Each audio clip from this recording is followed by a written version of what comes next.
नमस्कार दोस्तों, मेरा नाम रजत अग्रवाल है। दोस्तों, हमने यहाँ पर कैशियो जीएसटी कैलकुलेटर को कैसे यूज़ करना है और साथ ही कैसे हम जीएसटी की वैल्यू निकाल सकते हैं, ये हमने हमारी पिछली वीडियो में कर लिया था। अगर आपने वो वीडियो नहीं देखी है तो आप मेरे डिस्क्रिप्शन पे जाकर उस लिंक को ओपन कर सकते हैं। अब यहाँ पर कुछ जो व्यूअर्स थे उनका ये कहना था कि अगर हमारे पास जीएसटी कैलकुलेटर नहीं है तो हम क्या सिंपल कैलकुलेटर की मदद से जीएसटी की वैल्यू निकाल सकते हैं या नहीं। तो दोस्तों, मैं यहाँ पर ये कहूँगा कि आप सिंपल कैलकुलेटर की मदद से भी जीएसटी की वैल्यू निकाल सकते हैं।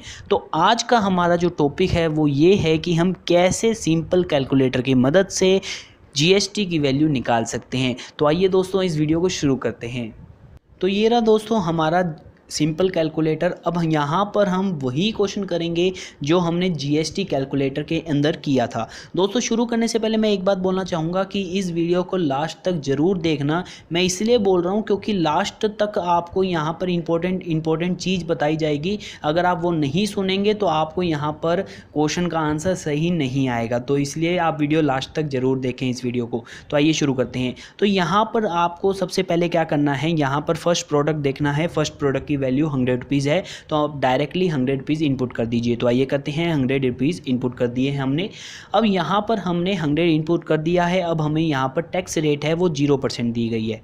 अब दोस्तों, यहाँ पर जब भी आप जीएसटी का बिल भरते हैं तो यहाँ पर आपको जो टैक्स की जो कॉलम होता है वो अलग से मिलता है, यानी कि हर एक प्रोडक्ट की जो टैक्स है वो आपको इनपुट करनी पड़ती है। तो यहाँ पर सबसे पहले हम निकालेंगे टैक्स की रेट। तो टैक्स की रेट निकालने के लिए आपको यहाँ पर क्या करना है, आपको यहाँ पर मल्टीप्लाई करना पड़ेगा उस परसेंट के साथ।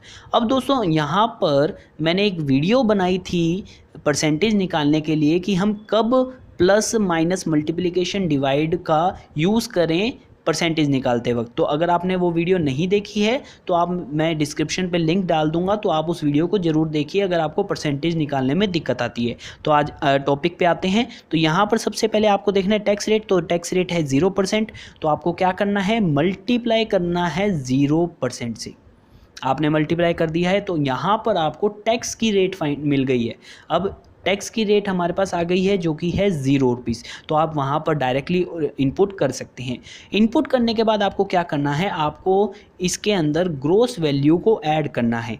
तो ग्रॉस वैल्यू को ऐड करने के लिए आप क्या करेंगे, प्लस करेंगे ग्रॉस वैल्यू को जो कि है 100 और यहाँ पर इक्वल टू इनपुट कर देंगे। तो यहाँ पर आपके पास आंसर आ जाता है 100 रुपीज़। अब हमने प्लस क्यों किया, हमने प्लस इसलिए किया ताकि हम नेट वैल्यू निकाल सकें। तो यहाँ पर आपके पास नेट वैल्यू आ गई है जिसके अंदर टैक्स इंक्लूड है।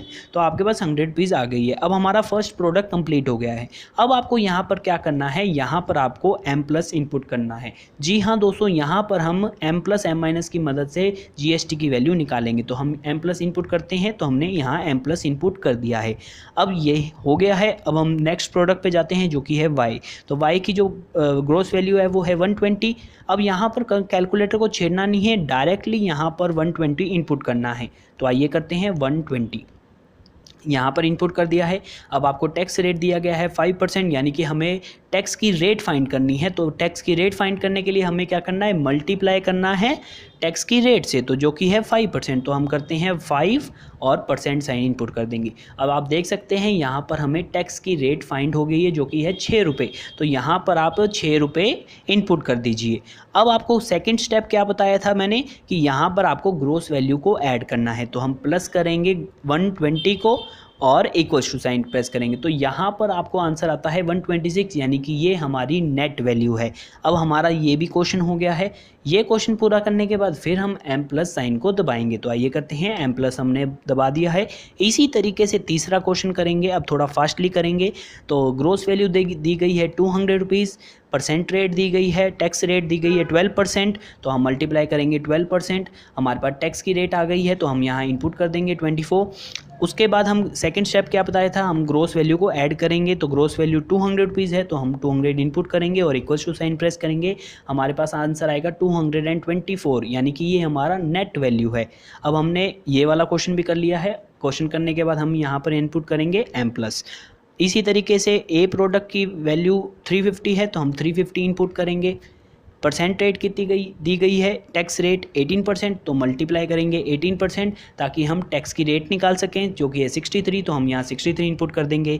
उसके बाद सेकंड स्टेप क्या बताया था कि हमें यहाँ पर जो ग्रॉस वैल्यू है उसे ऐड करना है जो कि है 350, तो हम 350 इनपुट करेंगे और यहाँ पर हम इक्वल टू साइन प्रेस करेंगे तो हमारे पास यहाँ पर आ जाएगा नेट वैल्यू। और नेट वैल्यू आने के बाद हमारा ये क्वेश्चन हो गया है और हम यहाँ पर एम प्लस इनपुट करेंगे। इसी तरीके से लास्ट वाला प्रोडक्ट करेंगे जो कि है 400, टैक्स रेट दी गई 28, तो मल्टीप्लाई करेंगे 28% से 112 हमारी टैक्स रेट आ गई है, प्लस करेंगे ग्रोस वैल्यू ताकि हम यहाँ पर नेट वैल्यू निकाल सकें। तो यहाँ पर हमारे पास आ गया है 512 जो कि हमारी नेट वैल्यू है। तो दोस्तों यहाँ पर हमारे पास ये वैल्यू आ गई है और हम यहाँ पर इसे एम प्लस इनपुट कर देंगे। अब दोस्तों यहाँ पर आपका क्वेश्चन पूरा हो गया है।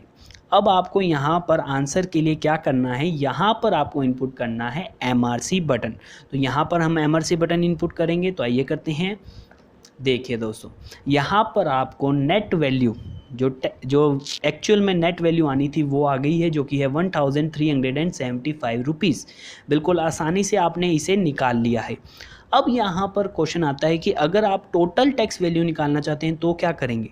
तो दोस्तों टोटल टैक्स वैल्यू के लिए आपके पास दो ऑप्शन है, या तो आप ग्रोस वैल्यू का जो टोटल है वो इसमें से माइनस कर दीजिए। अगर आप ग्रोस वैल्यू का टोटल इसमें से माइनस कर देंगे तो आपको टैक्स की वैल्यू मिल जाएगी टोटल टैक्स वैल्यू।